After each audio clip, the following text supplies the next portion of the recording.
Ladies and gentlemen, we are back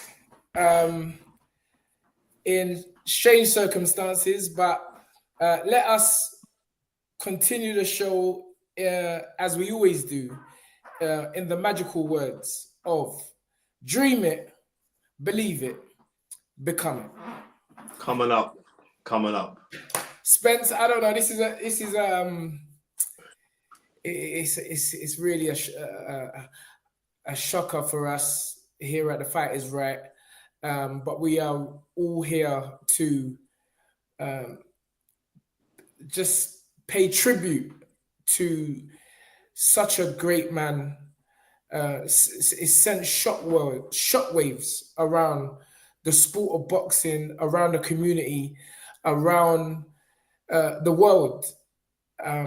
Ring Magazine reported it moments after, the passing of James Cook, MBE, and it's really left a void for a lot of us in the heart.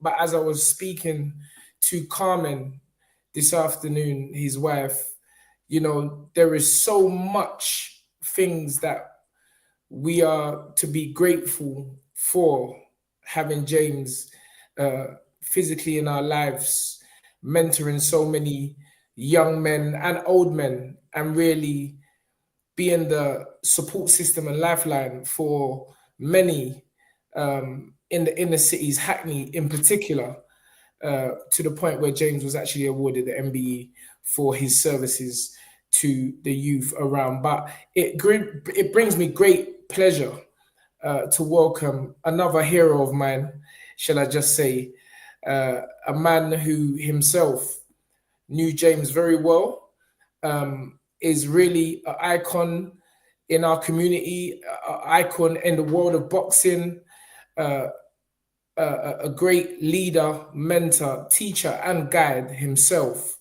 the one and only Duke McKenzie. And he's here to also, tell us some good stories about James and what kind of impact he had in his life. Duke, I hand the mic over to you, as they say. Tunde, thanks a lot for inviting me on. Spencer, thank you too. Definitely. Like you, I'm in shock, and it is almost still not believable that this could happen to such a beautiful human being. I can't remember ever, bearing in mind, I've known James since about 1982. Many years ago, I used to work in this factory where James used to come along from wherever he was working and drop off things for me to be getting on with where I was working. And from the day and hour I met that man, we struck up a friendship, just a genuine bond. Back then, he had that big moustache that he used to wear. Yeah. I used to call him Mr. Porn Star, Yeah, I think you did. I used to call him Mr. Porn Star because he was just, James had a way about him where he was just a beautiful human being.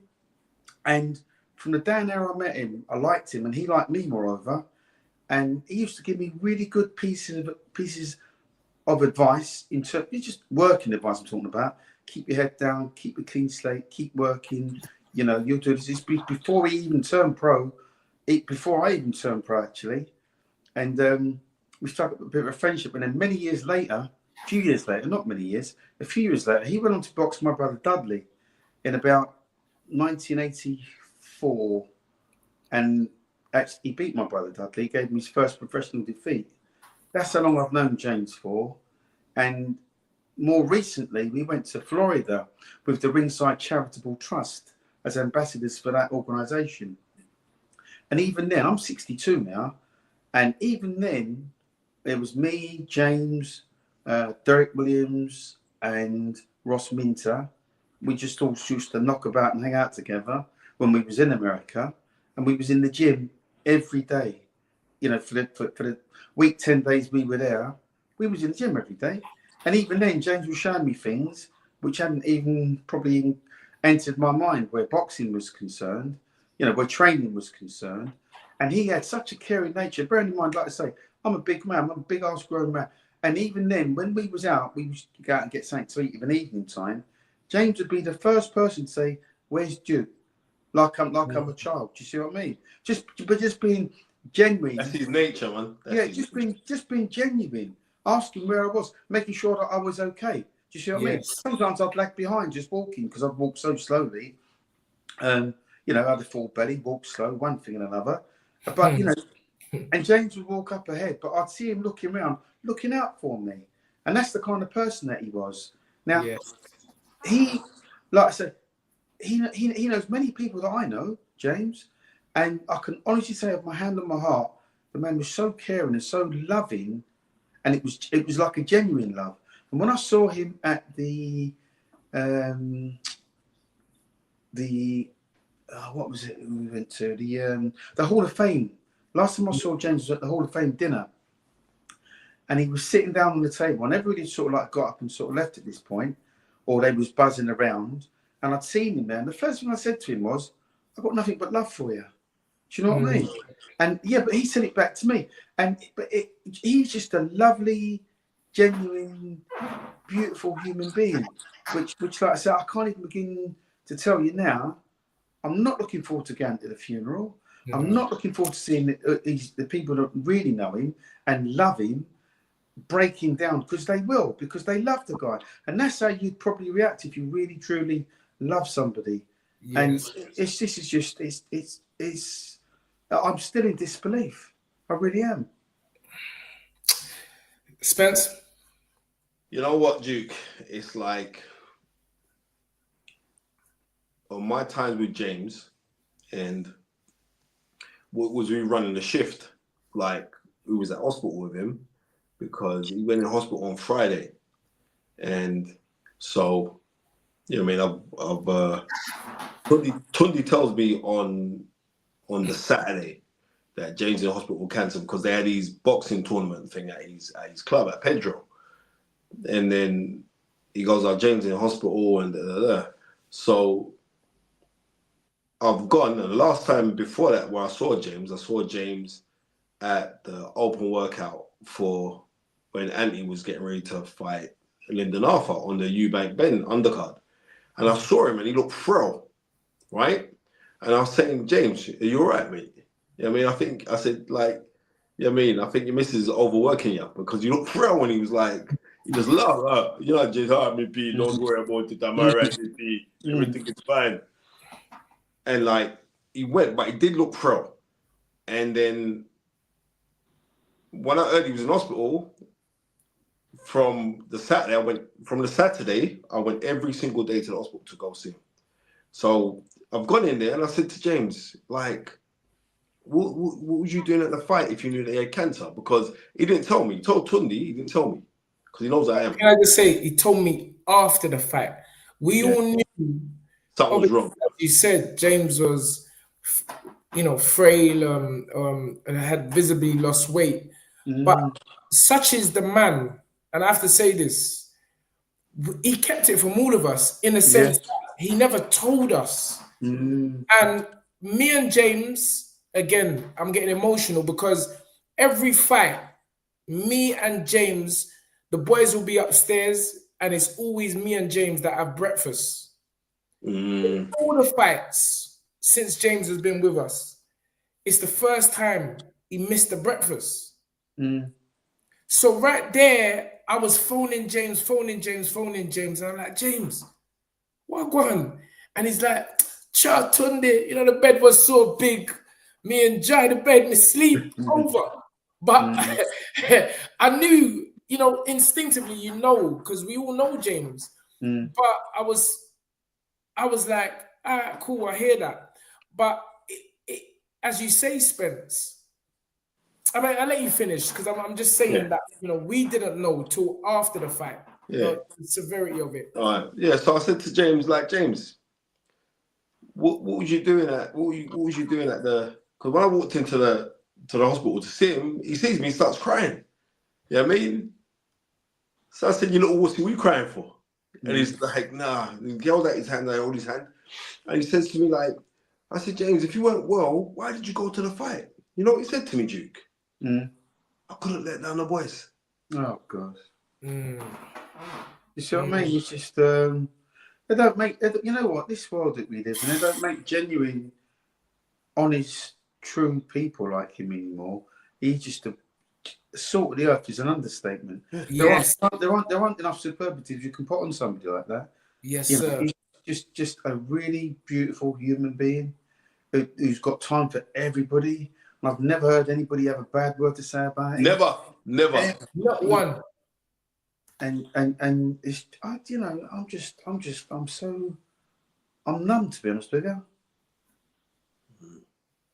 You know, James, for me, you know, if you were to describe James in one word, it's just beauty. Yeah, that's him in a nutshell. James is just a beautiful person. Mm. You know, someone that chose to give his life and service to others. Mm. And to the point, Selfishly as well, Tunde. To the point, it really makes me cry to know that Ade, our other cornerman, told me today. You know, when I told him of the news yesterday, Ade was like, James was so weak, he couldn't carry the bucket to the ring. Oh, God. And I was like, I had no idea, other than the fact that James came to support his boys. As Spence said, he said he can't let down the boys. And I'm like, I'm talking to James and we're laughing, you know, James on his phone that particular night, and he's showing me funny videos. And, you know, it makes it more painful for me because I'm like, I mean, I would have done the same thing. That's the first thing, because you give your life to the sport of boxing. When you really give your life to the sport of boxing, to helping others, that's just what it is. You kind of like deny the pain that you will be going through. But again, I say that is a true indication of how this man was, what he was built of. His fabric was loving, caring, supporting others to the, you know, even more so over himself. And in my mind, I'm so happy to have learned from him. And, you know, I'll say this. Yesterday, Spencer will tell you, everyone was at the hospital from the morning. And I was in the gym. Frank Warren's people was phoning me. I was ignoring the call because I was training. And then the calls was so much. I picked up the phone, and then Simon said to me, is it true about James? I said, what are you on about? He said, James has passed. So I said, Sam, let me phone you back. Phone Derek Williams. Phone Spencer actually first, couldn't get him. Phone Derek Williams, couldn't get him. Phone Julius Francis, finally got him. He told him the news. I got down to the hospital. Duke Spencer is my witness. As I came in the room, the doctors said, that's it. Everyone has to go. And I just look at it as that my uncle, my brother, my friend waited for me to go. I kissed James. I whispered in his ears. I said, James, thank you for everything you've done for us. And it's making me well up, you know, because I looked at James there and he looked so beautiful, Duke. He was like so a baby, beautiful, you know? so peaceful. I was joking to Carmen this morning. I said, it's like you cream him up before I come. You cream him up with a cocoa butter because he just looks so beautiful. And for me, it is so, for me to see that image of James, our brother, like that, finally looking beautiful, sharp, and just looking like he's in the hotel room sleeping, it was wonderful for me. I mean, as you said, there's not enough words I can, but there are so many more experiences we can share, and we will share about this beloved brother,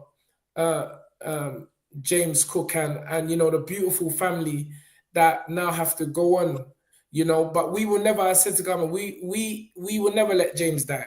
People only die when you forget about them. And for me, 7th of June is James Cook Day. From today, 7th of June is the James Cook Day.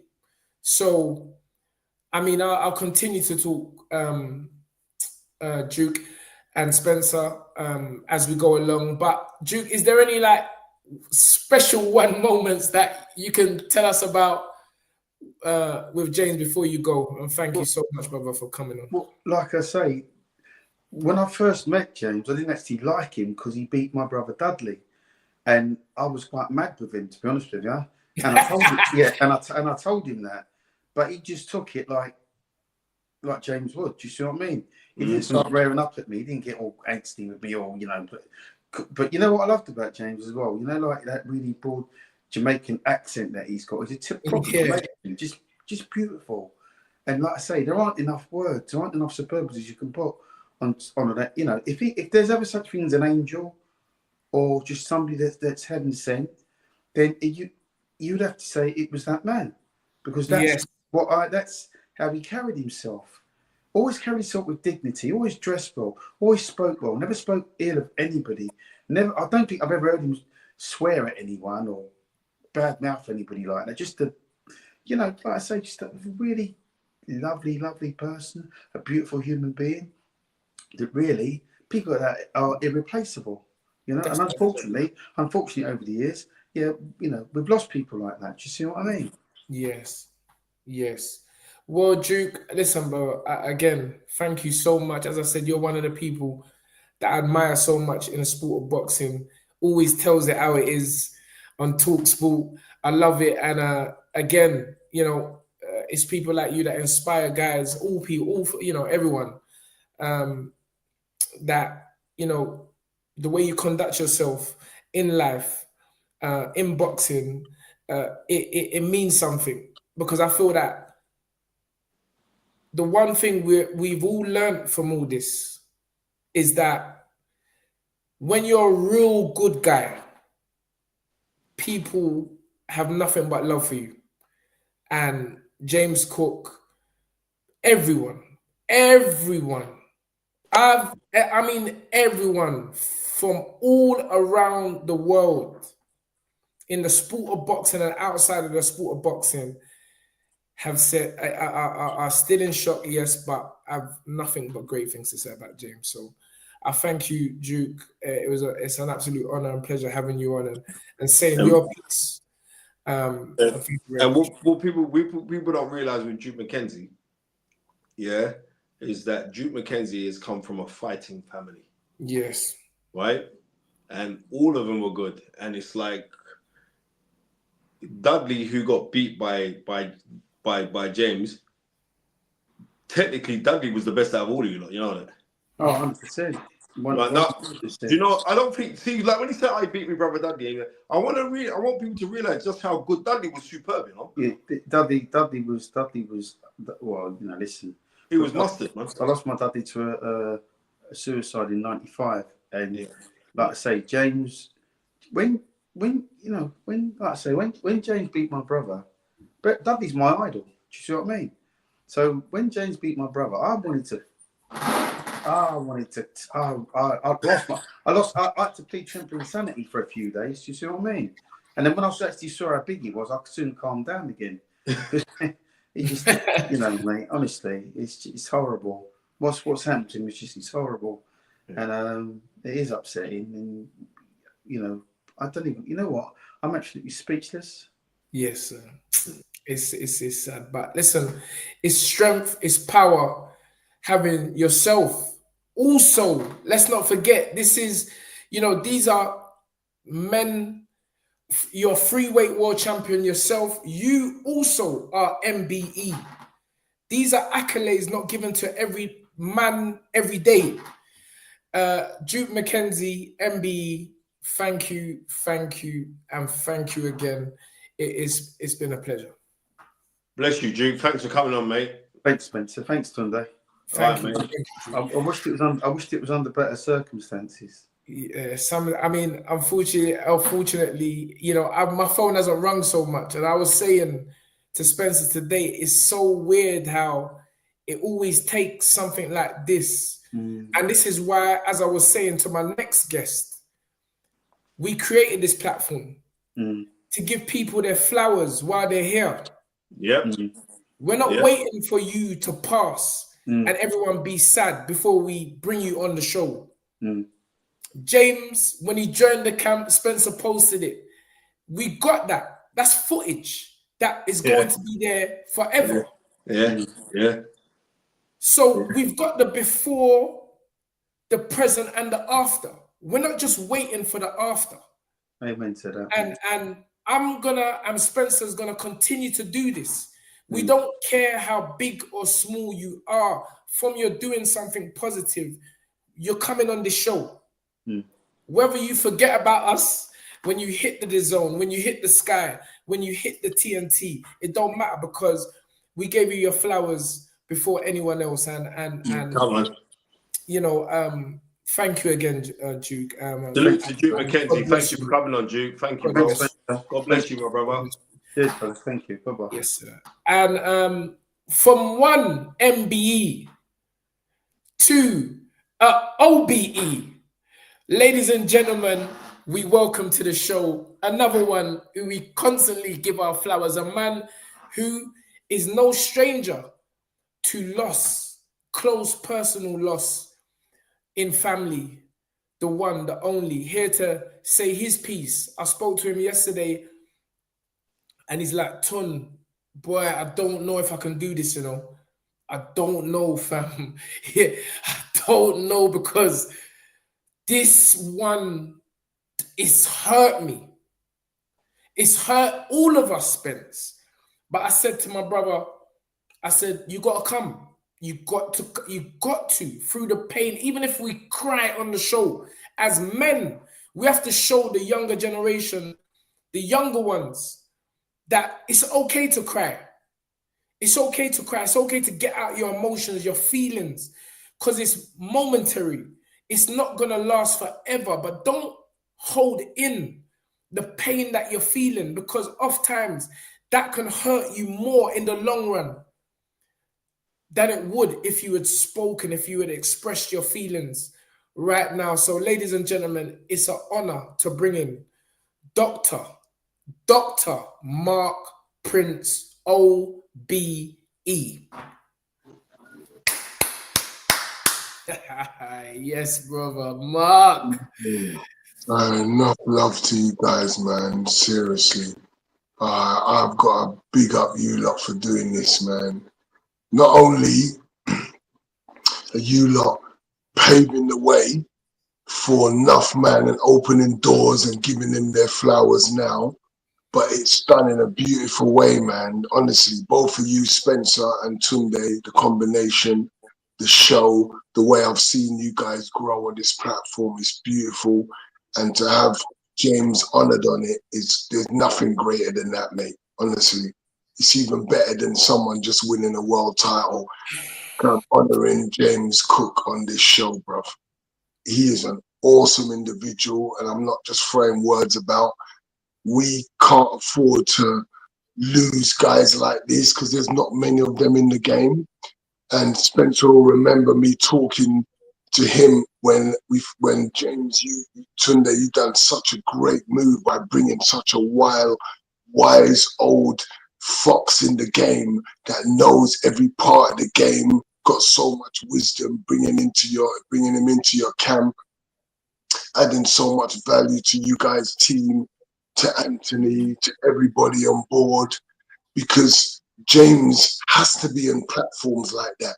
You know, being around a world-class fighter like Yarde that you've developed over the years, and, you know, having somebody on board like that can only add more value to what, you know, you'd already been doing with Yarde.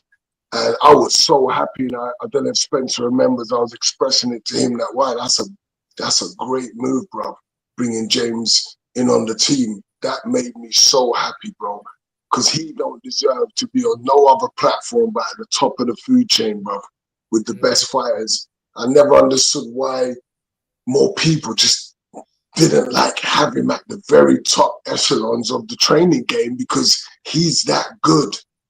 Like, I remember when I first came into boxing and I went in the ring to spar with James, I was like, I don't know, 22, 23 years old.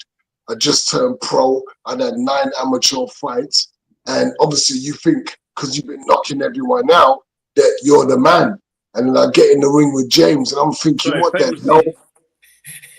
famously Monty Wright and Chris Oko with the Oh, knockout. bro, this guy is like, have got you under control. He's schooling you. Yeah.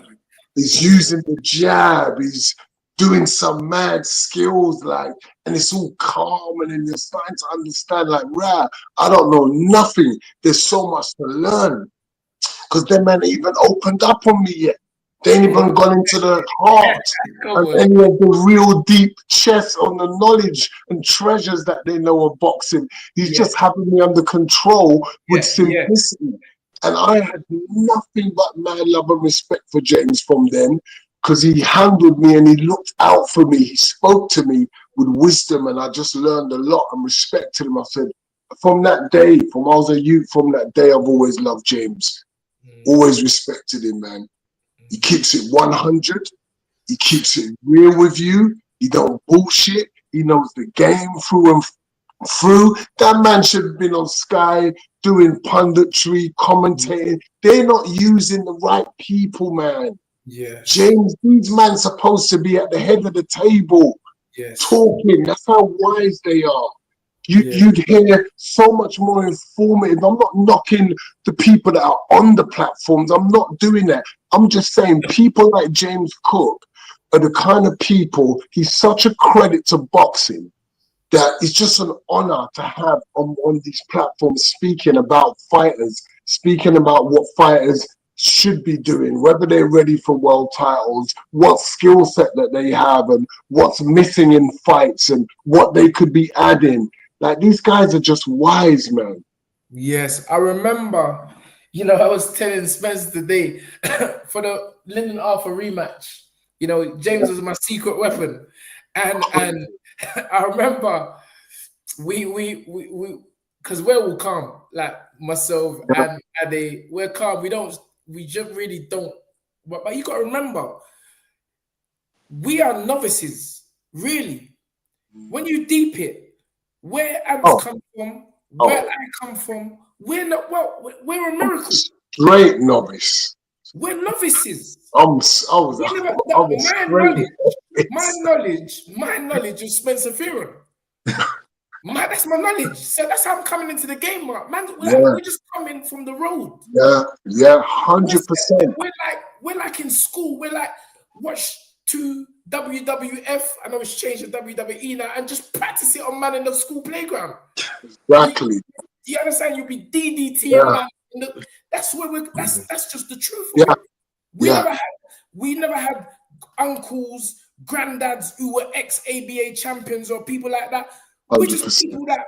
And so after the defeat, I phoned Spencer. I'm like, Spence, and obviously it was April. It was April 2000. I just come back from Saudi Arabia. Yes. Not Saudi. I worked on the ESPN show when Carl Frampton fought Jamel Herring. And remember, we done the live for that as well. Yes. And I get back, and unfortunately, that was a time when you come second best in the Lyndon Arthur fight. And me and Tony was talking. I was saying, Tony, man, like, they're talking about how you need an older head. And like, we said, but what older head? And it was going back and forth, because when I come back from Dubai, then it was COVID. So they put you in a hotel, you had to quarantine for 14 days. Yes, I remember. Right? So every day, me and Tony's on the phone, because I'm bored as hell in this hotel room. Every day we're on the phone, just talking about who we're going to work with. So then Tony said to me, boy. So he went, goes like, oh, like, where? So I said that James Cook. So then he said, this is Tony, what? Has James Cook said anything bad about me? I said, never, ever. He said, this is Tunde Ajayi. Let me just stop you there.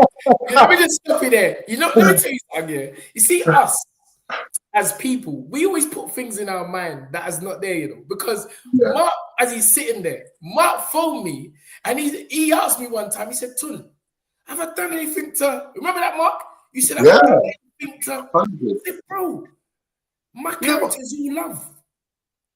So you understand? But even before I brought James in, I'm asking my brother Spencer. Yeah, straight. This man said anything negative against me because I don't want no one around me that it's a job. All right, I'm getting a paid. I want pure people around me. 100%. So Spencer was like, what? Nah, bro. James is always bigging you up. James love it. Everything, always chatting about, yes, this money, I respect. James is a positive guy, bro. Even when things are going wrong, James will come out with something to lighten the situation or bring hope to the situation. Yes. Or make you feel at peace that it ain't all wrong. Like that there's hope in this. Trust me, you could come out of a loss with James and he ain't sitting around depressed. He ain't joining all that negative energy. James will say something to uplift you, like, bro, like this is all a part of the journey, or like you have to go through this and you have to come back from this, or James will be on something positive, bro.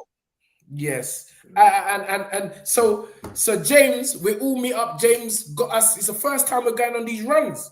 Because I'm always like, oh, go run yourself. I ain't running with no fighter. So me and that's my mindset. I was like, bro, it's not me. You're getting in the ring. You go do the miles. You go do this. So James like, nah, Tunde, come, me get the bus, fling the mountain bikes in the bus. So as me and James is on the mountain bikes, and James is like to me, all the boys are there. Yeah, Tunde, you see, you have to watch out for the right turn. And we're like, James, relax, mate. We're not on that. We're not on no worrying. But James was always that. He's like telling us what to watch out for before the thing happens. You get what I'm saying? And it's funny. Me and James will be on the bike, Yarde, Joel, they're doing the miles, the 10 miler. And I've been hearing about this 10 miler for years. What, the Dulwich run? The Dulwich run. Yeah. That's a serious run. And is that made Ant lick out little enough for the 4 rounds? I credit, that having that head, and going back to what you were saying, Mark, about we really are not respecting the knowledge, the wisdom of those that have come before us. But just being the guy that I am, I always knew that was a key. And maybe I'm giving away a game now, but I want people to win. So I'm not really, this ain't no secret. Don't disrespect those that have come before you. Pay homage to them. Bring them around you. Get knowledge from them. Learn from them. And let's remember how kind and thoughtful James is. Yes. Because James used to always bell me, oh, yo, Prince, this blah, blah event going on. You want me to come pick you up? And then he'd go and pick up Michael Watson. I remember we were in the car. Let me tell you something, these guys just cracked me up for the whole journey. Michael Watson, James Cook, I was sat in the back. I laughed for the whole journey, bro. There was that memories I'll never forget, man. James is funny. Everything met joke. Yes. The way I missed that guy, bro, I was so shocked, So imagine, I'm standing up, I'm in church, and a song being sung, and then I feel my phone vibrate. So I don't normally go on my phone and check it, but because it was the end of the service, I thought, let me have a quick look. It was my brother. Bro, I see James Cook, and I see Dead. Bro, I had to sit down. And my missus looked at me, and it started first pouring down my cheeks. And then the noise came, bruv. I had to hold it because the noise started coming. I had to wait until the people start coming out the building first and then let that shit out. Bro, when I tell you that thing licked me in that, bro. James. How did James just gone out the blue stuff? Like, bro, like, this has been the crazy. I'm going to share something with you, the craziest week. So imagine a man messages me and tells me, have you heard Robert's dead? I'm like, we talking about what, Robert? I said, send me a picture. He sent me this picture of his brother that I used to buy all my brand name clothes off. He had a shop down south. Me and him was so blessed. He sent me a picture. I was like, are you kidding me, bro? But it didn't lick me the way James had because of the relationship I've got with James. And it's kind of like a roadman relationship that I've had with him. We weren't that tight, but I felt it because I know him well. But then the next minute, bro, I get another picture and it's like, Richard. So I'm thinking, what are you talking about? This looks like the same guy. Have you not got this mixed up? Bro, it's his brother. Him and his brother's dead. Can you believe that, guys? And James tops it off at the end of the week, bro. Are you kidding me? What kind of week is this? Bro, I've been slapped around. James 1 just knocked me out, bro.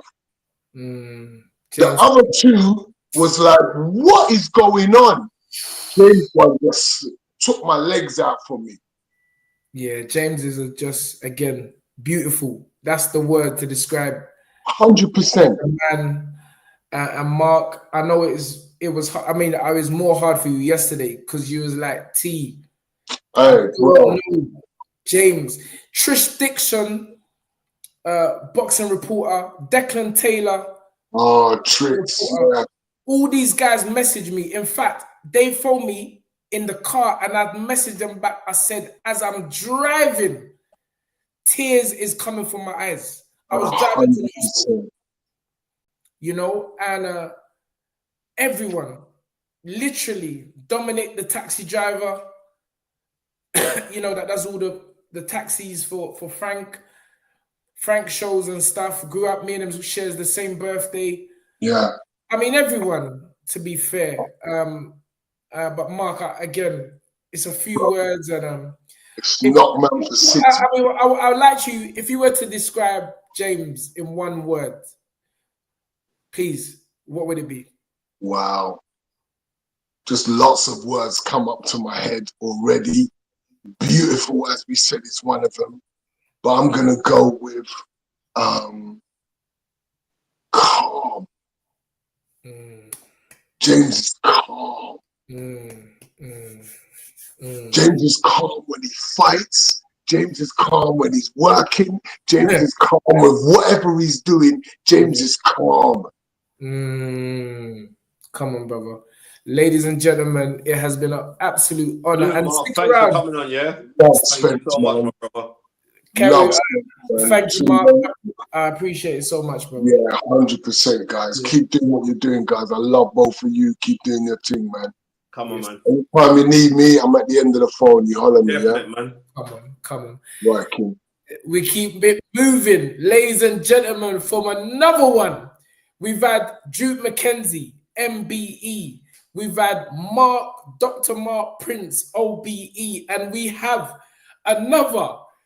It's a rhyme, so we're going to go with it as well. We've had the MBE, the OBE, and now we have a sweet C. CB. Hey. How you doing, guys? All good? World featherweight champion. Another man who I have campaigned for. He likes to sit in the back and not be recognized, but I will always do as much as I can to give him the recognition that not only does he deserves, but he should be demanding it. So our next guest is another one. I'm not going to bring him on yet because he himself is a trailblazer. Someone, I mean, I'm excited just having all you guys, you know, come in to show your love, share your words with a legend that will never be forgotten in Mr. James Cook, MBE, and the love so many of us have in our hearts for him. But Colin, thank you so much for coming on. And you know, you're one of them man there, like you're like the equalizer. Remember the equalizer back in the day? He just comes out the dark with a long coat. You can't see him too much. Colin, thank you. Fire away, my man. No problem. Put him in the middle, Ton. Sorry, yes. Colin, the stage is yours, man. Let's please share any memories you have with James, any good times. We want to hear it, man, because this is his night. June the 7th, I've named it, is James Cook Day, and I'm going to do my best to have something every year for James Cook. So Colin, please. Yeah. I mean, James, obviously, it's a shock. I think the whole boxing community is kind of like, in deep shock. Obviously, we knew he had the cancer and everything else, and was having the chemo. But James is a fighter, and you expect you have his chemo, and he's going to be back walking, talking, and running with her. So when I got the call from Carmen yesterday morning saying that she's got to go to the hospital to because James having trouble breathing, I just said to her, nah, you'll be all right. When you get down there, everything's going to be cool. He's in good hands. And then an hour or two later, I got the call that James had passed, and it was a tough day, because we go back years, from the day that he was fighting, the boxing show, the dinner shows, the charity event, him, Carmen, my wife Sue, Derek, Diana, it's like my boxing family. Every time I have my events for over 15, 20 years, there every time I just phone them guys, they come support me. They got their shows at the Pedro, I support them. And James is, as I say, he's someone I've got so much respect for. He's kind of a guardian of the community, and he had time for everybody. You're black, white, young, old. James is there to try and pull you through. All you got to pick up the phone. James, I've got a function. Come down here. James is there. I remember when I dislocated my shoulder, I had my hip operation, and there was a function at the Xbox Association. James come up, he come pick me up, take me to there, make sure I got there. I've got so much love for him, and Carmen, I just feel for them so much. We've got so much good time. We went to Orlando, Florida, me, James, Jude McKenzie, Ross Minter. Yeah, we had a whale of a time, man. We had so much laughs, so much jokes. James is, one of a kind. I think it's gonna be tough for a lot of people for a long time. Yeah. You see, like, James, like when you turned pro, because James turned pro in 82, right? And like when you turn pro, what do you turn pro? 87, 86? I think 87. I think it was 87. You turn pro 87. See that, Colin. Spence knows more than you. Yeah, I ain't even too sure. Bro, this is how knowledgeable this guy is. He probably can tell you what you're about to eat for dinner. He knows more about me than I know. I know that, man. Yeah. And so I remember, like, when you turned pro then, because what I do remember is, like, even though you were Frank Warren, but one time you boxed on Sky, which was a Eurosport. Because remember, it wasn't Sky TV back then. It was Eurosport. It was Eurosport, and like you boxed on that. I remember you stopped a brother. I can't remember the brother's name. Darren Weller. That's right. Yeah, I mean, like Steve Robinson, but Steve Robinson pulled out. And they put in Darren Weller. Yeah. That was on the George Foreman bill. Yep, that's right. It was on the George Foreman bill, right? And I remember you boxed on then, but I remember on that same show there was a segment on James Cook. And because at that time, the Boxington, when it was on, Gary Mason, another one who we lost, Gary Mason, him and James were really good mates, Gary Mason used to do the commentary. Like he was the head pundit guy who they. I remember that. Right, yeah, right. And at that time, it was like they were building up James. James just won the European title, and they went because James used to be with Harry Holland, and then from Harry Holland he went to Mickey Duff, right? And it was at that same time because you boxed around about that same time because at that time I didn't have Eurosport, so if I wanted to watch boxing then I'd go to Danny Williams' house, right? Because he had Sky, He had Sky in his bedroom. That's how he was living, right? So we could watch all of the fights. But I remember that because I remember you banged at that brother, and then they had a snippet on James, and it was talking about James preparing he could because Carbador was the WBA champion, and at that time James was #1 contender for the WBA, and so he could have got the world title shot, but Carbador wanted too much money, and so that fight didn't happen. But I just remember that because I remember Colin fighting there because Colin weren't renowned as a puncher. Colin has banged out his brother. Just but yeah, it's just mad. It's just mad on the things like how everything is interlinked, right? Because from then, yeah, that was like 90. James become European champion. Then James, I was at Carnival in 91.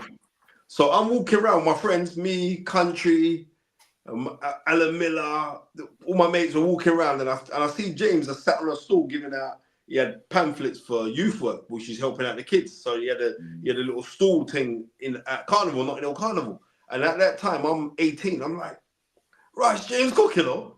And like I'm telling all the man, like James Cook, they don't even know who James Cook is because they're not following boxing. I said, nah, he's a bad man. He's European champion. Then I was gassed to see James, you know. I was so gassed to see him, and it's like mad. That's 91. Who would have known, like, to flip the page, like, just under 9 years later, it becomes my trainer. You know what I mean? So it's just mad because I remember at them times there, Colin was working with Paul Bowen, and you bring down Paul, and me and Paul used to get lots of spars in, and like, So, yeah, and then you had the you know what I mean, off the reverberation off of the back of what Wardley Harrison was doing as well, because Colin was managing Wardley. A lot of people forget that one. Colin, right, yeah, he was managing Wardley. So it was at that time. So I know you and James were very, very tight because he always come down. And James always said, you see that guy, Colin McMillan? He is Britain's Sugar Ray Leonard, Spencer. And he was. You was Sugar Ray, bro. Special, man, yeah. And he had so much knowledge, you know, but he's old school. You know, James was definitely old school, man. He kind of, you know, he taught you the hard way. You know, he come through the hard way. But he had so much to give, and he was always willing to give everybody advice. You know, from regardless of what level you're at, he would, you know, take the time to kind of help you, put you in the right direction. You know, and I think he's gonna be, you know, such a big loss. You know. I remember I sent my nephew down to James. Yeah, my nephew phoned me. I said, "How's it going down there?" He said, "Unks, all the man does is play reggae music in the gym." He said, "All he's doing is playing reggae music in there." I said, "That's James. He's old school." He said, James, be like, if you come in this new school business, you have to listen to some Sanchez DN, and what a beautiful man. And I gotta say, Colin, you're looking as young as ever. Feel like an old man. Whatever you lay you're using, mate, just hand it over, pass over the line. But thank you so much. One thing I got to say about James, I never forget, because you know James is always organising things, and he always pointed me up, Colin, can you come here? Colin, can you come here? And he said, he phoned me up one time. He said, listen, the Xboxers have got a thing at the corner rooms on Sunday. You can make it. So I said, yeah, I can come down. I can come down, sir. And by Sunday, I come, put on my suit, and I went down to the corner room, and there's nobody there. So, what? Then when I eventually get hold of James, I said, James, I'm down here, but there's nobody there. He said, oh, it's not this Sunday, it's next Sunday. I never forget him for that, man. I never forgive him for that. Oh, mate. You know, but we had so much time. I mean, even in America, you know, I know it's hard, man. I kind of like, it touched me deeply, man. It really touched me deeply, but. Yeah, come on. Well, Colin, listen, it's been an absolute honor and pleasure. You just giving us a few words or a moment of your time to really honor and pay tribute to such a beautiful human being. He's going to be severely missed in physical form. The spirit of James Cook is going to live forever. Ever. He's one of them guys. I said to his wife this afternoon, I said, calm. I don't think there's going to be another James Cook, you know. Definitely. I just don't, I can't see it. One of a kind, man. One of a kind. One of a kind. And I think Duke just said it, Duke McKenzie. If you can epitomize what an angel is, it's James Cook. Yeah. So thank you again, Colin. I really appreciate it. You keep up the good work. Thank you Love, very much. Colin. Take You care. take God care, bless, guys. my brother. All right, man. Take care. Right. I think that thanks, Colin. I think the next one, because we're moving lovely now. The next guest, listen, if there was an advert for Colgate, remember, I don't even know if they use Colgate no more. Colgate. Remember that? Was it? Remember Sporting? Remember Sporting Wave? Back in the day. Yeah. Yeah, In the you gold know, you had bin. them man there who had the bald head, and when they do it, it's just shiny, shiny. This our next guest, he is sharp. A fellow Nigerian like myself, hence the name. There we go. But, ladies and gentlemen, let me bring to you a brother who, when I see him and hear him on the TV, it does nothing but bring joy to my heart. He's so articulate, so well spoken, so energetic, to the sense that he will bring a casual fan into boxing and make them watch. He's got that insatiable voice that carries waves of frequencies into the hearts of many people. Ladies and gentlemen, let me introduce to you the lead presenter of The Zone Boxing, a football presenter across TalkSport Network, Amazon Prime, The Zone Football, previously worked on Fox Sport, ESPN, Sky Sports, and himself is a corporate event host. Ladies and gentlemen, let me introduce to you the one, and I'm just going to call him Mr. The Zone, Ade Oladipo. The man himself. Listen, I got to get new camera ads because you man's cameras are looking better than mine. And I'm like, bro, what's going on? But now, Tunde, just get the wipes, mate. Just get the wipes. Yeah, I need to get something. And put Ade in the middle, Tunde. Put Ade in the middle. Ads, listen, thank you. Oh, that's all it was. It's white. Yeah, exactly. Look at that. It's amazing. Clean. And he told me about Colgate. Look at him. Look at it. Now, Ade, it's because Tunde bleaches his teeth. He's been saying that. Hey, Ade, don't worry, you know Spencer's a serial hater. He's been saying this since school. Yeah. He's been saying this since school. But anyway, Ads. Put Ade in the middle, Tunde. Thank you for your time. You listen, again, I can't say it enough. It makes me smile when I see you on there, you know, because you're another one who has beaten the odds, you know, started his own, you know, boxing world in that chair, that green, what is it, green? It's a green chair, isn't it? Green chair. The green chair. And I remember when I done the interview with you. I remember it. And I remember you was like, you're one of the main guys. That's about 5 years ago, you know? Yeah, it's just amazing. Your rise in sport, not just boxing, sport in general, and your word really does carry weight when you speak. But I don't want to. I mean, there's so many guests on here tonight that have. We're kind of rushing through. We just want to put Ade in the middle, please. Yeah. We just want to move, you know, as quickly without, you know, as we can, because this is the James Cook night. Ade, fire away, brother. Let us know your time, experiences, and words. Yeah. Firstly, look, thanks for having me. Terribly sad news. I was at Portman Road for the boxing yesterday. Yes. And I was actually on the way to Portman Road with Barry Jones. I think Barry got the news from Bunsey. Bunsey messaged Barry and said this had happened. And I told Bunsey. And you told Bunsey, because Barry told me. I was like, where have you got this from? Because I said, I'm everywhere and I'm looking. I can't find it anywhere. I said, are you sure? I said, this can't be true. And that's when me and Barry then went down the memory lane, and Barry's telling me about sort of going to gyms and seeing Cook and just giving me the legendary lowdown. I was like, well, 1 second, Barry. I know James Cook. I can give you my own stories as well. Yeah, go on.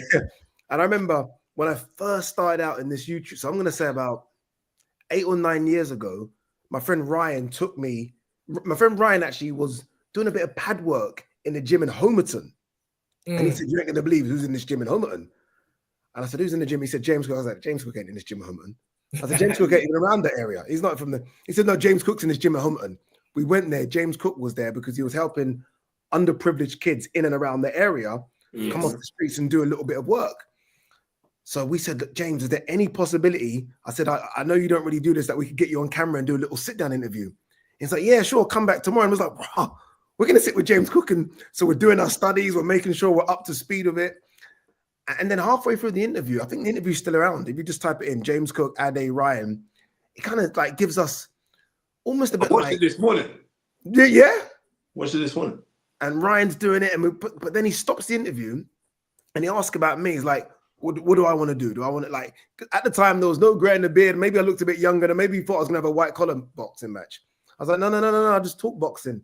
He's like, if you ever get the chance to do it, like the way you think you're going to do it, remember you're representing all of us. And he kind of put a bit of, I remember walking away. Bear in mind, I was still working at Islington Council. I wasn't even any idea of things. I saw him. I'm trying to remember where I saw him. Whew, I'm going to get a bit emotional because he kind of,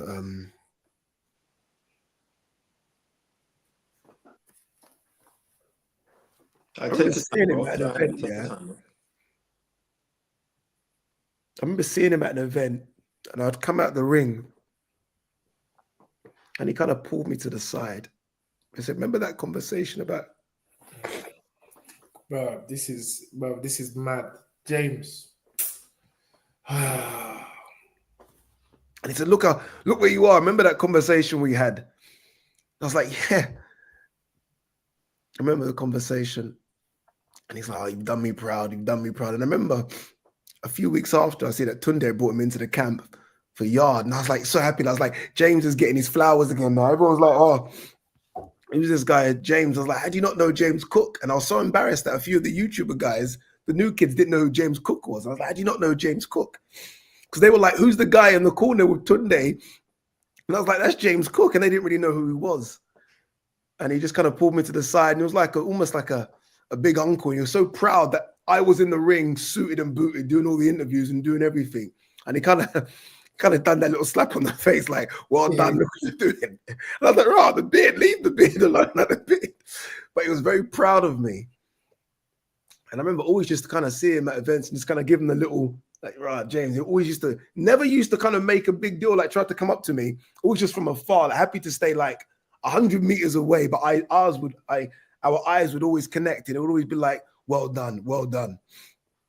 And yeah, man, I just find it very sad. Sorry, I just find it sad. Nah, man, let it go, brother. And that's the point I made earlier. I think we as men, we have to show our emotions to let people know that we are actually real. You know, I think people see us on TV and everything and feel that we don't have emotions. We cry. And it's like, let it go. Because we ain't crying every day. And these are not the normal tears. These are tears of love. Tears of remembering somebody in a light that is wonderful and beautiful. And it has to be done. The tears have to go. The tears have to come. They have to flow. And no point doing it when nobody can't see you, because then we don't know the story. We haven't seen the real story. We haven't seen the real you. And people look up to us. People look up to you, Ade. You know, and it's one of the reasons why you're the favorite of many people. People see it. You know, energy doesn't lie. Energy doesn't lie. And I think where James Cook was and is concerned, his energy was so pure. It was so pure. I've never met, and that's why even when he had taken his last breath, I kissed him, I spoke to him like he was there, alive. Because that's our brother. And he mentored a lot of us. Sometimes I don't even know if he knew he was mentoring us, because he would be joking and laughing and thinking about a road trip me and James had up all the way up to Barnsley for Joe Kadua's fight when he fought at Barnsley. There was a show coincidentally, coincidence or not coincidentally, at Barnsley last night, which was contested for James Cook. Spencer Fearon told me this, reminded me. European middleweight title. His The title. European His title. middleweight title on the same day James Cook passed. Now, call that coincidence if you want. It ain't no coincidence. Call that coincidence, but I know that's the spirits. That's James Cook, that belt Callum Simpson won last night. James Cook's name is edged in that belt. So, young man, again, these are people who you stand on. You stand on their foundation. And you don't know unless you're told. This is history. And I said it, you know, James, he ain't never going to be forgotten. No. He ain't never going to be forgotten, Ade. And I know you're a busy man. And I just thank you again so much for coming on and shedding a tear in front of the people and letting them know how much James Cook meant to you and what kind of impact he's had in your life. I end it by saying, if there were one word you would describe James Cook in, what would it be? You know what? Yeah, it's not a word. It was the tap on the face. It meant so much. No, it's weird. It meant so much. It's almost like it wasn't words. It was almost like I read it as well done. Like keep pushing, and then he just walked away. And when he walked away, you know that in the boxing when it gets really, he's just gone. He's in the crowd. He's gone. I didn't see him. It's like he's done that and he's gone, and there was no words exchanged. He just left. I remember just looking at him like him walk away, gone. And that's what I like. Very unassuming. Didn't really like the fanfare. Didn't really want all the extras. Vanished into the crowd. And then I had to carry on doing my stuff. And I was like, wow, amazing. This man that I met 9 years ago in the gym in Homerton.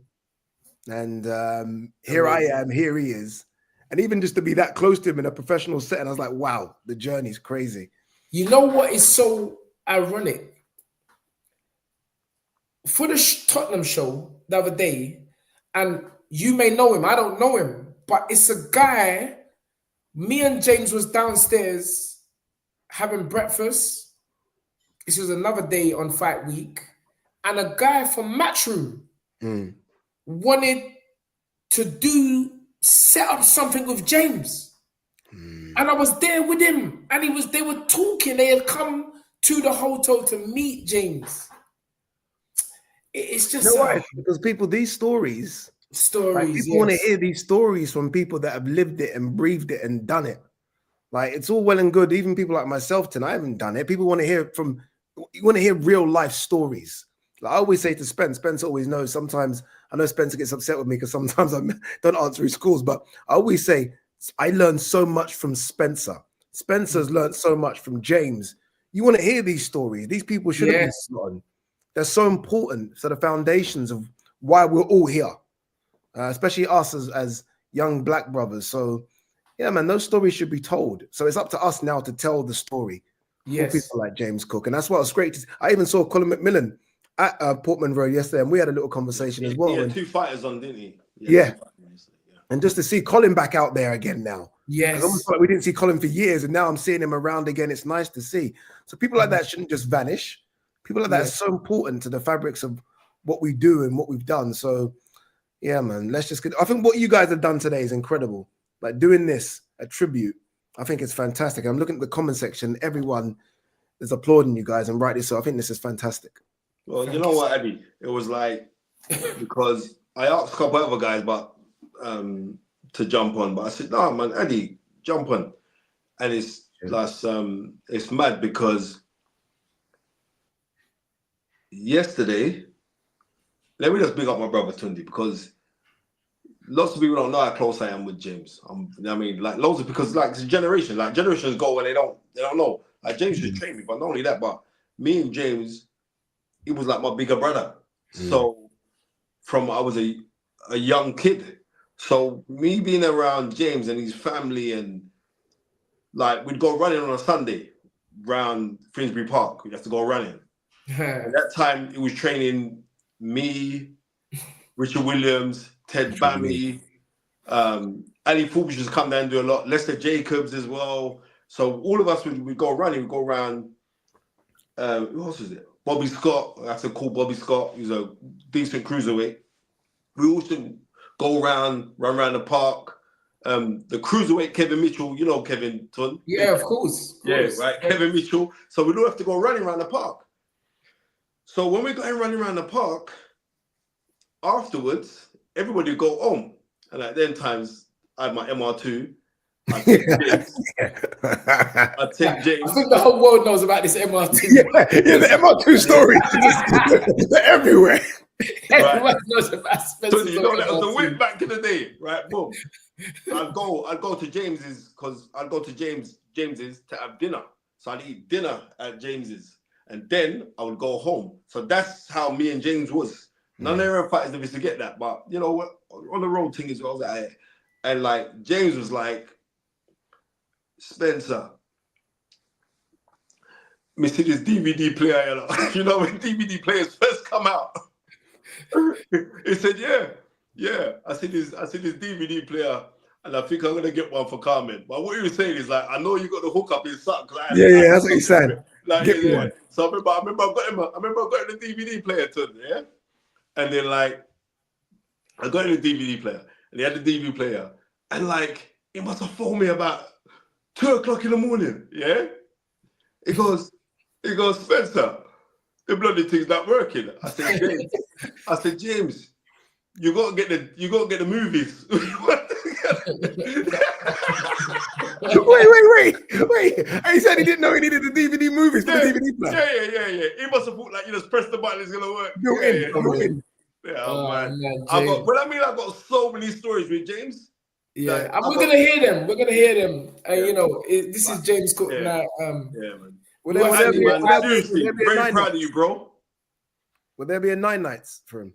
Yeah, definitely. Yeah, absolutely will. Absolutely. But let me tell you this, yeah. You see that 9 night, you better buy your ticket because I know that's gonna be ram to the full. It's gonna be mad. Yes. Please keep me informed, guys. Please, man. Yeah, man, definitely, man. Yes. Guys, thank you, Tunde. Spence, Thank you so much, Hans. Love my bro. Thank you, guys. Appreciate you, brother. Thank you. Take care. Ladies and gentlemen, he's been sitting there patiently. He's just finished eating the first plate of curry goat and rice. And now he's on to the fish and chips. You know, there's no discrimination with this brother. He's eating all types of food. Probably got the Chinese ordered around the back. Ladies and gentlemen, the man that feared had the audacity. I was there, Manchester, there supporting my brother. Son sponsored, man, training with the army man them. I remember, I'm like, bro, this is my guy. But he was fighting my guy. The one, the only Iron Mike Tyson. Ladies and gentlemen, a man that, again, when I sit down with this brother and he just reels off stories, it's like he got too many of them. He's got so and too many. You know, again, Spence, it's like I was telling Mark Prince. It's like we had to create this platform because not only is it essential viewing for a Sunday, it's like people need to hear these stories. Because if they don't, you know, they just go buried and. Is a whole line of knowledge which we can use in present day to help us, to help the young kids coming up. You know, the boxers, the aspiring champions, and those that give it their best shot but are not champions. You know, there's not everyone can be world champion, not everyone can be British champion. But all the same, we need to hear from this. And it's another man that's gonna say his piece. I was with him last week at James Cook's show, and he's just a great man. Ladies and gentlemen, the man that dared to step in the ring with Iron Mike Tyson, the one, the only, Mr. Julius Francis. Wow. That was a real big up. That was a big up. Yeah, I'm good. You know, obviously, we're here celebrating James's life. And you know, I've had it's been a long it was a long week anyway. Just in general, but last weekend, last Saturday, being at the show, being at Pedro's, and James not being there, and it's It was mad. I don't even know how to put this into words, but because it's getting the call yesterday morning to say James had passed. It's difficult, to actually It seemed real. to be, even as a like you saying with Colin, I got the back end of Colin's interview and then I got Tunde's interview. And what Tunde was saying, Ade was saying, Ade. Ade Yeah, was they all the saying same, Julius. Don't that worry. he's saying that we don't, as men, we cry. We don't cry enough. And Ade shed tears, and in my heart is kind of broken. There's pieces of me that's snapping off because James has been a constant in my career, in my boxing career. When I came into as a professional fighter, I don't know if he knew me as a amateur, but as a pro, he's kind of like it seems like he's always just been there. Not necessarily up front, but in the background. I remember Spence when you were fighting and Mark Prince and all the other guys that were around at that time. And James would be there with you guys, but he would take an interest in everybody. Yes. And this is how James he was never an upfront guy. To me, he was never upfront and in the limelight or anything like this. But he was always in the background, and he was always like that guy that tapped you on the shoulder from the side and whispered in your ear. For me, he was always there, and he was just a great person to be around. We laughed, we joked. Every time I saw him, it was fun. It was fun. Like obviously at Colin McMillan dinner shows, it was just fun all the time. It was just fun. Carmen, just the lovely woman that she is, the lovely person that she is. We just had there was so much warmth there, Sorry, I have to cut you. 'Cause I don't want to forget this point. Another story I have to share. 'Cause I don't want to forget these things. And then when it comes when we come off of air, we say we remember it. So on the road trip to Barnsley, me and James in the car, James was talking about his life, and then he spoke about Carmen, his wife. Yeah. And I told Carmen today, God is my only witness. James told me in that car, he said, Tun, you see that woman Carmen? I love that woman so much. Wow. He to me, he is nothing without Carmen. He said to me, that woman has been so patient with me.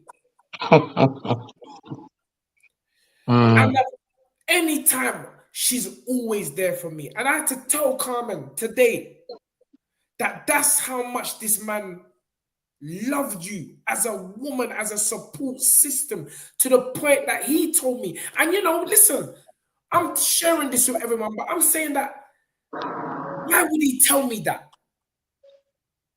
For this to happen. Because it's true. It was fact. So soon after. And sometimes it's like we know what's gonna happen, but we don't really know. And I had to tell Carmen, because I was there. Carmen was crying in that bed, James, yesterday, and me and Spencer, Spencer put his arm around me. We was crying. We were crying, Julius. We can't believe it.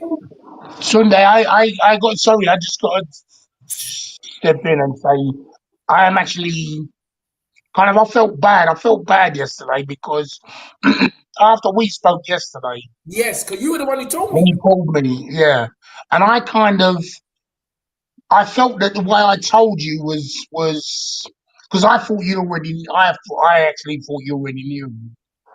So and I realized that you was actually in the gym Yeah, I was when in I the gym. spoke to you because obviously I'd got the word um from Kaz, and Kaz had spoken to Spencer, and then I was under the impression that you had spoken to Spencer. But you know, I know it's not kind of neither here or there, but I felt bad because like the way I'd spoken with you, Not at all. breaking that news, you know. Um, but on the side with James and Carmen, you know, I always saw them Double act. as a it was a double act, yes, Yeah, come on. and also uh relationship goals, as it were, you know. Yeah, them ones. Yeah, come Yeah, on. yeah, Uh, because the interaction between the two of them was always fun and positive and uplifting. That's yes. what I saw, and that's what I got. And from James, I remember going when I was early in my boxing career, and James was, like I say, James was kind of always on my shoulder, left or right, somewhere in a photograph, but he's Mm. always on my shoulder, We got beside Spencer me. showing one today. Funny Uh, enough. Yeah. Yeah, you were yeah, in it. yes, and this is the thing, that again with us, Colin being on here, just on the show, and Ade and people that we've seen, and I like the last time I saw James was actually at the fight, when he came through with Yarde. Anthony, Yeah. Yeah. and you know, knowing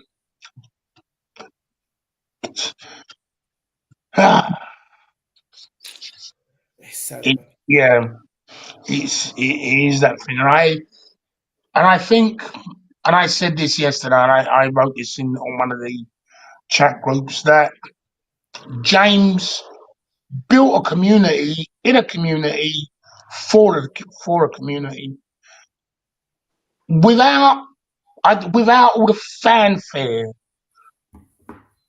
and razzmatazz. He brought people together, and this what he's done is a testament to his life.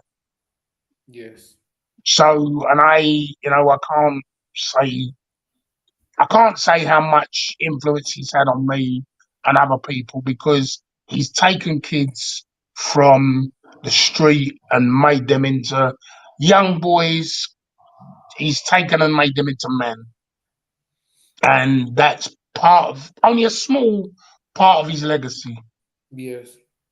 A small part of his legacy. He's touched so many lives in different ways and enhanced people's lives and gave so much of his time for little reward, and the reward was that, from what I see, that he had that smile on his face and he was happy.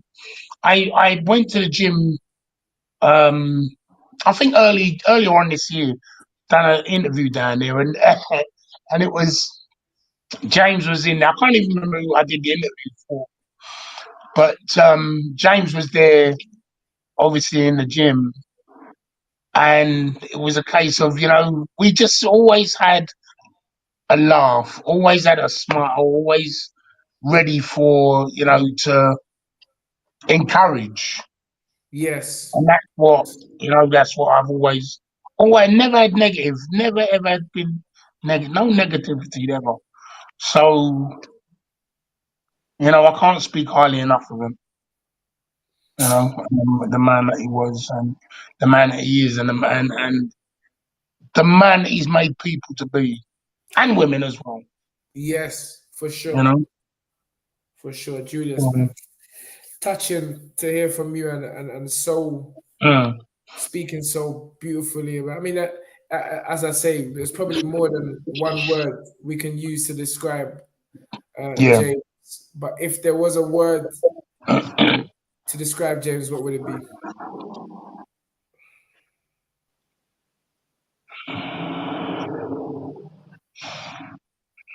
Boy, like you say, there's so many. He was just there. He was just there. Just as a great spirit. He just had such a wonder. He's just a wonderful man. Man, True. true. So Ladies and gentlemen, it has been an honor. I know it's been very difficult for you, Drew. I mean, even the way you was apologizing on the phone, the way you broke the news to me. But I can say there's absolutely no need for apologies. Like, it was a shock to you. It was a shock to me because I think I was the last person to know because I was at work. I was in the gym. yeah, that's why, and I realized that's where you was in the gym. Spencer knows me. Spencer's been down there all week. He never told me a word because he knows I'm in camp. In fact, to the point when James told me, I said, have you told Spencer? He said, no, I'm not telling Spencer. I said, please don't tell Spencer. Please. And then as I said, not yet, please. As I told Spence, the first thing, what hospital is he in? That was Spence's immediate, what hospital is he? And then come to find out yesterday, Spencer's been there at his bedside every day since.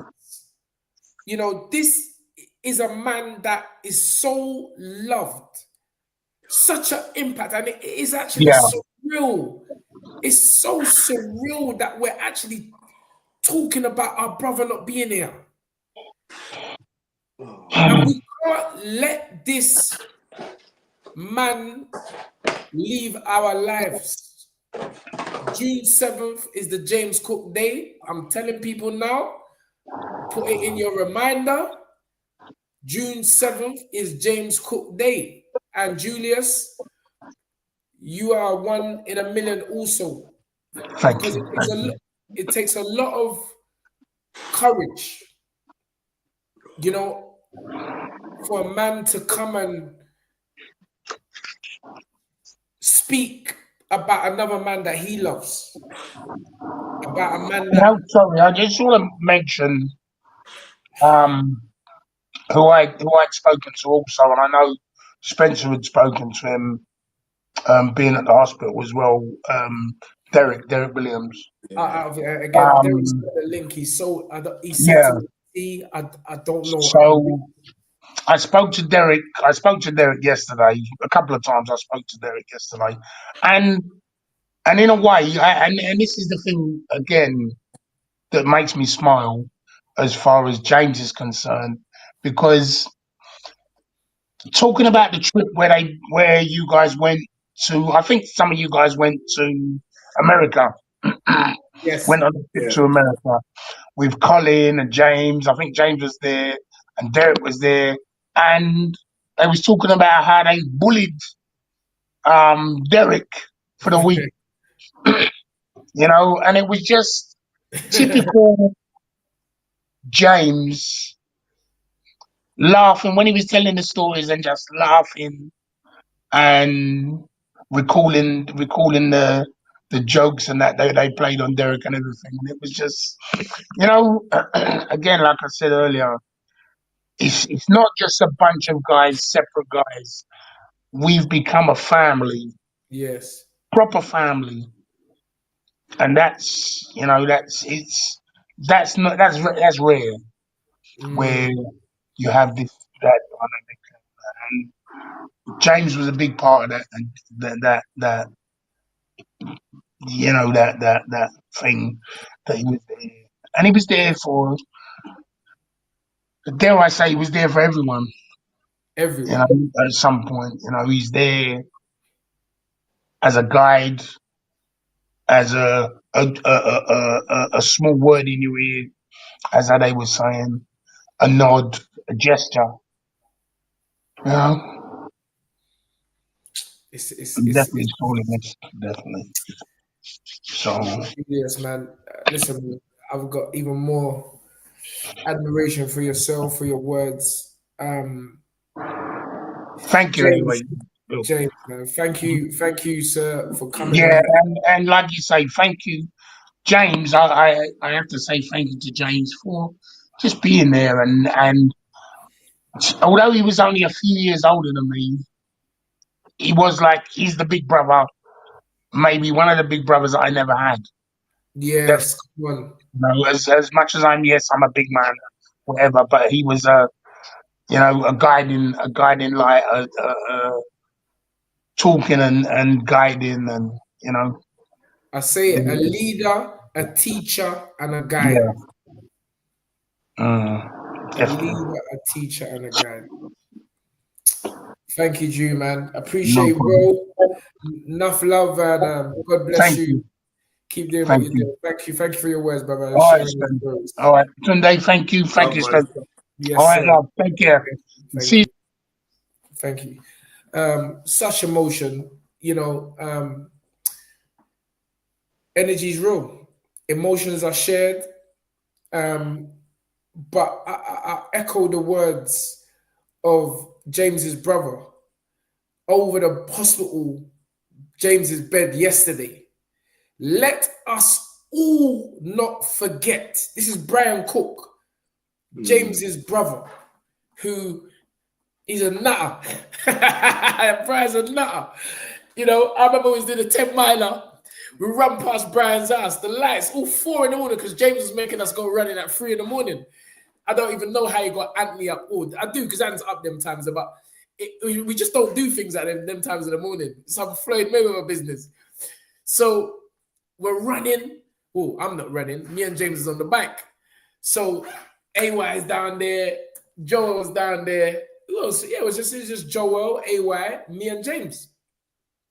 And we ride past Brian's house, bare lights on, and Brian's got all flipping the mechanic. I don't know what Brian's doing in that yard there. He's like, yeah, that's Brian's yard, bloody nutter. He's a bloody nutter.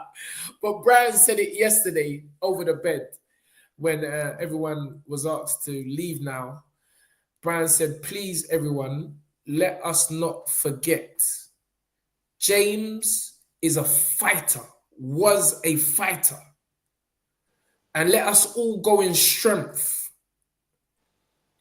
and remember James as a fighter. And again, I can only say how true that is because in the final moments, he refused to let down the team to the point that he couldn't carry the bucket to the ring and they had to take the bucket from him. But he said, I can't let down the boys. Carmen said it to me this morning. Carmen Cook, the wife. She said, yes. She said to James, why are you going to the fight? He said to me, I can't let them while I was with her. He said, I can't let down the boys. I can't let down the boys. The quiet warrior, Drax Swagger, says, and that's what he was. And that's what we're going to keep him as. Because we ain't forgetting, James. No way, shape, or form. This isn't a flash in the pan. Nah, we ain't going to have that. We ain't going to have that. So, Spence, I know we had another guest. I don't know. I saw him on, but, I text you to tell him to come. I don't know whether you read the text. Yes, the text the other phone, man. Text my work phone, bro. But yeah, I mean, listen, when me and you are we need work phone. How much phone do you have? We are the world.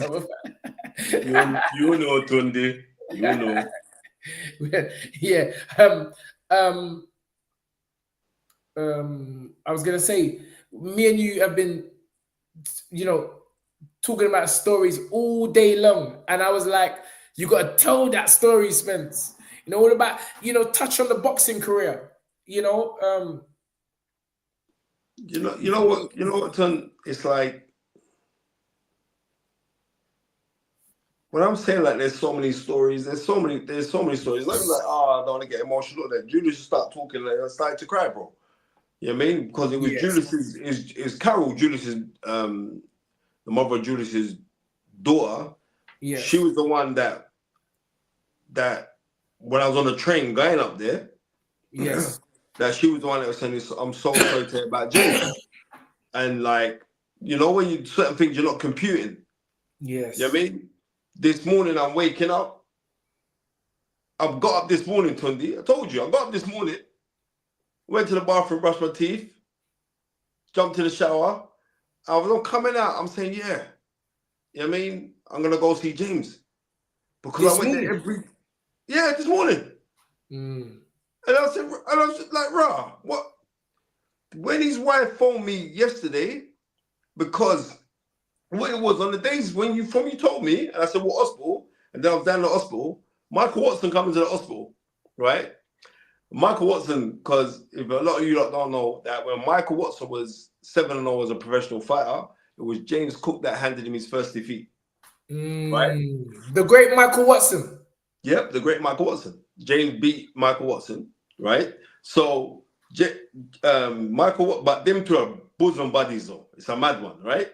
So James is in the hospital now. Michael Watson come into the hospital. He goes, yeah. He goes, James, because you see James in the bed. He said, James, I'm ready for the rematch. Come on, man. This is what I'm saying. You know what I mean? I'm ready for the rematch. Before you go ahead, Spence, thank you, Bobby Wright, for the $9.99. He said, Bless had you, the pleasure of meeting James a few times at fights. What a lovely man. Rest in peace, Mr. James Cook, MBE, a true legend in and out of the ring. Your legacy will never be forgotten. And I think, Bob, we all share that. We all share the same sentiment, as they say.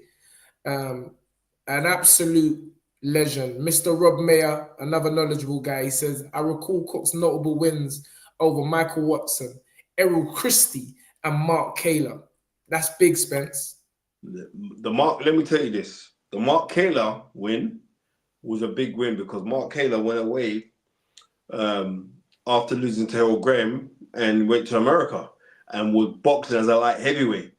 And if you know anything about Mark Kaler and how ferocious a puncher he was, yeah, with his left hook, and I'm telling you now that, yeah, West Ham. He used to come out in the claret and blue as well, right? And James boxed him, and people talking like, remember this part here. James was a guy that could fight because he did decently well in the amateurs. He could fight, but it would always get thrown in. You know what I mean? So not like now where he could have got groomed or it wasn't. You get thrown in. So even more testimony is that the fact that he just kept on being persistent. He kept on being persistent, and then as he kept on being persistent, then the title fights come in. Because remember, he got beat by Harold Graham. Yes. Right? But there's no shame in that. Because I remember saying to James, James, who's the hardest punch you ever been in with? And he said, Harold Graham. And at that time, I would look at Harold Graham as some big puncher. Yeah? But he was saying that brother could punch. And you got, seriously, he said, yeah. He said the two hardest punchers like Earl Graham or Michael Watson. You know what I mean? Because Michael Watson was a different kind of strong as well. But he said Harold Graham could punch. Handed Nigel Benn his first defeat. His first defeat. Yeah. You know what I mean? April 1989 in Finsbury Park in the 10th. The knowledge. Right. So, like, yeah, when you look like on things like with James Cook, there's so much about boxing that, because it was years, I was very fortunate to be around James Cook for years, where they're just dropping you little gems and you don't even realize that they're gems. And then like, I will drop them now. But there's like so many, just like on the little things on like how to pace yourself with a jab. Yes. Right? Because when John the Beast Mugabe was over here, right? Managed by Marvin Hagler, Beast Mugabe. Yes, that Beast Mugabe. right? Mm. Right, John Mugabe was clapping at everyone. Remember, John Mugabe was from Uganda, right? Yes. And he was on this tyrannical run, but he was out in America. He was based mainly out in America, but they brought him over here. So he's over here, and like, when I mean he was knocking out everyone, he was knocking out everyone. And he was in the gym, and James had to spar with him. Yeah. So I said, James. So I said, "When you spar with Mugabe?" I said, "What happened?" Like, you know what I mean? Because he's a killer puncher. And he goes to me. He goes, "Come on, me P. You know I'm not that stupid. All I have to do, I just jab and move. Use out the long arms, jab and move, me P. I'm not that stupid." Yeah, come on. You're smart. Without no Yeah. engaging with punches. You just use your jab, move. Right, that's it. He said, "Just use your jab." You're just like, right, you show me that's the respect thing. I'm not trying to knock your head off. You're not trying to knock my head off. I'm just taking it easy with you, me P. So it's like that. Yeah, man, I could tell you. I remember like one time, it was Ted Bammy. Ted Bammy boxed. Yeah, Ted Bammy was managed by Lloyd Hannigan. Yes, I remember. Yeah, well, Ted was managed by Lloyd Hannigan, and then Ted left Lloyd. I can't remember who was being managed by, but James was still training him because James was training him then. And unfortunately, Ted lost. And this is 1999. This is right, and Ted lost the fight at Blue. I think it was Bloomsbury Theatre. I think it was right. And Ted lost, and then Lloyd went mad. Like, look, right, it's your fault, Jimmy Cook. Why lose? It's your fault, right? It's your fault when I'm losing. He went up to James, yeah? And James said, "Lad, behave yourself, lad." Behave yourself. And Lloyd come in his face. James went, "No." Oh, yeah, I remember that. I heard about that story. Do you remember that? I heard about that story. Top him in his top like this. Up in his mouth. Oh, like, my goodness. Yeah, he top him in his chest. He did a top in his right hand. Blow! You know what? Funny enough, James was just before, like a couple, I don't know how long it was. You know, yeah, it was when me and James was driving up to Barnsley. He was telling me a story about I don't know if it's one of his daughter's youths or and he was saying that the youth is misbehaving, disrespectful him, yeah? I remember this is James, we're not talking like 10 years ago, we're talking about the other day. And James said, "Yeah, T, we're going to lick it down." He said he's going to lick down the youth. I was like, "James, come on, man. Come on." He's a young boy. He said, "Nah, me not taking no disrespect from no young boy." As him look upon me, we would lick him down. I said, no, he said he went to lick him down, lick down a little you. I said, nah. But you see now, yeah, it's not like, it's like my son. Like, I phoned him and told him about James. He said, "Oh, how mad is that, Dad?" Like, I was talking about, me and Aaron, his cousin, was talking about James just the day before. And I said to him, "Son, this is what I say to you, communicate every single day."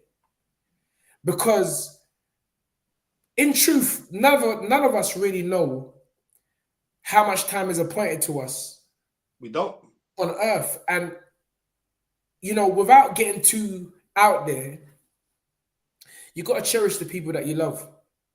You got to put away all arguments, all backbiting, just nonsense. Just communicate with people. Sometimes people are lashing out at what they're going through on you. And you're acting a way, but you don't realize it's not actually you. They're just going through something. So life is to be lived. Life is to be enjoyed. Never judge a moving vessel. People make mistakes. Love is the key. Communication is very important. And I'm so happy that the last memory I have of James, 2 last memories, is him being in the winning corner at Tottenham Hotspur's stadium. And I'm going to search for that picture now that was taken of us lot a few weeks back at Tottenham. Myself, Anthony, Ade, James, Joel. And it's going to be remembered forever. But love everyone as much as you can. Smile when you have the opportunity to smile. And just be good, man. James Cook is an angel that was with us physically, and now we only have him spiritually. But we got James Cook in our hearts, in our minds forever. Ladies and gentlemen, this has been a tribute to our brother, James Cook, MBE, born. Yeah, so I wrote this earlier, and I'm just going to say this now. All right, this fitting tribute to James Cook, MBE, the former British super middleweight and European champion. I'm so grateful that this man was my trainer, my friend, my big brother. This man was totally trustworthy. This man went out of his way to reshaping the community for young people's lives in so many years. It's something that stands out, hence why he received the MBE. The love that this man has received isn't just because of what he done as a professional fighter, but simply because of what he did for other people, would always go the extra mile for any and anybody. We honor this man. It was an honor for me to be by your bedside, James, to pray with you. It was an honor for me to be with you for your closing week on this planet as you make your celestial journey. My love goes out to your beautiful wife, Carmen, and your lovely children, as they've always looked at me as family.